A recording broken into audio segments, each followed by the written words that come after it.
नमस्कार, मैं सुशील दोषी एक बार फिर से आपका स्वागत करता हूँ। वर्ल्ड कप के मुकाबले बेहतर होने की उम्मीद हो रही थी और लग रहा था कि न्यूज़ीलैंड और साउथ अफ्रीका का जो मुकाबला होगा, ये महामुकाबला होगा। लेकिन क्रिकेट में हमेशा वैसा होता नहीं है, जैसा कि आप सोचते हैं। कई बार पटकथा आप लिखते हैं, लेकिन रोल कोई और टीम अदा कर जाती है। न्यूजीलैंड और दक्षिण अफ्रीका का जो मुकाबला हुआ था, वो इसी तरह का मुकाबला हुआ। लग रहा था कि बहुत बड़ा मुकाबला होगा, लेकिन साउथ अफ्रीका ने जिस तरह से हरा दिया न्यूजीलैंड को, उसने सभी को अचंभित कर दिया। इसमें दो बातें सामने आई।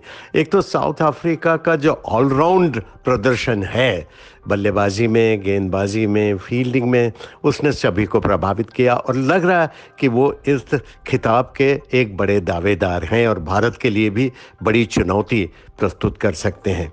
दूसरी तरफ न्यूजीलैंड के साथ तमाम समस्याएं इकट्ठी हो गई हैं। उनका सेमीफाइनल में पहुंचना अब संदिग्ध हो गया है, क्योंकि वो 3 मुकाबले अब हार चुके हैं, क्योंकि भारत के खिलाफ भी पराजित हुए थे, ऑस्ट्रेलिया से भी पराजित हुए और अब साउथ अफ्रीका से भी पराजित हो गए। तो एक बार फिर से लगने लगा है कि विलियमसन चोट के बाद जब बाहर हुए, उसके बाद से उनकी टीम एक तरह से पतन की तरफ बढ़ रही। कई खिलाड़ी उनके घायल भी हो गए। ये उनके लिए बहुत बड़ी समस्या इकट्ठी हो गई है। और अब हमने देखा कि किस तरह नीशम भी घायल हो गए थे, हेनरी को भी घायल होकर बाहर होना पड़ा और विलियमसन तो पहले ही घायल पड़े हैं। कॉनवे जो ओपनिंग बैट्समैन है, इतने बड़े ओपनिंग बैट्समैन हैं, वो फॉर्म में नहीं चल रहे हैं। ये भी एक उनके लिए बड़ी समस्या पैदा हो गई। मिचेल के ऊपर काफ़ी हद तक निर्भर हैं, जो लगातार अच्छा खेल रहे थे, लेकिन दक्षिण अफ्रीका के खिलाफ अच्छा प्रदर्शन नहीं कर पाए। ये भी एक न्यूजीलैंड के लिए कारण बना और मैं समझता हूँ कि कुल मिलाकर न्यूजीलैंड की टीम अब थोड़ी सी कमज़ोर नज़र आने लगी है, क्योंकि तमाम समस्याओं से वो जूझ रही है।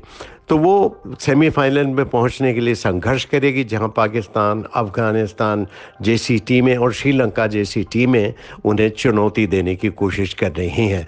जो टीमें अब निश्चित लग रहा है कि सेमीफाइनल में पहुंच रही, एक तो भारत की टीम लग रहा है कि बिल्कुल सेमीफाइनल में पहुंची गई है। दक्षिण अफ्रीका ने भी अपनी स्थिति बिल्कुल ताकतवर कर ली, वो भी पहुंच जाएगा।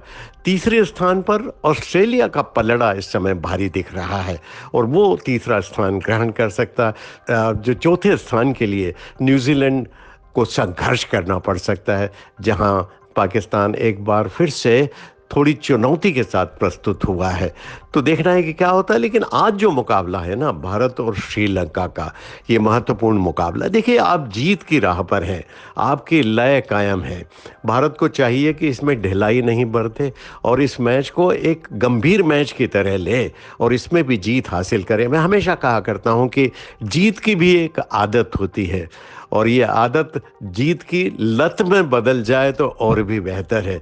तो जीत का सिलसिला भारत को कायम रखना चाहिए, अपनी कमज़ोरियों को ढकने की कोशिश करनी चाहिए, अपने खिलाड़ियों पर विश्वास जताना चाहिए। जो टीम अभी अच्छा प्रदर्शन कर रही, शमी को खिलाया जाना चाहिए, क्योंकि उन्होंने दिखाया कि हर तरह की परिस्थितियों में वो विकेट लेने के लिए विख्यात है और विकेट भी एक साथ झुंड में लेते हैं, ये उनकी विशेषता।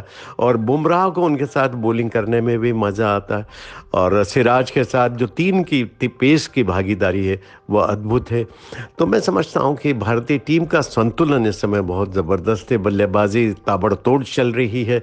तो कुल मिलाकर भारत की चुनौती सबसे सशक्त लगती, लेकिन फिर भी किसी भी बात को आसानी से नहीं लेना है, गंभीरता लगातार बनाए रखनी है। विश्व कप के मुकाबले हैं, चुनौती बड़ी है, चुनौती कड़ी है, लेकिन फिर भी इस चुनौती से निपटना ज़रूरी है, क्योंकि अगर आप विश्व चैंपियन बनना चाहते हैं तो आपको सभी को परास्त करना पड़ेगा।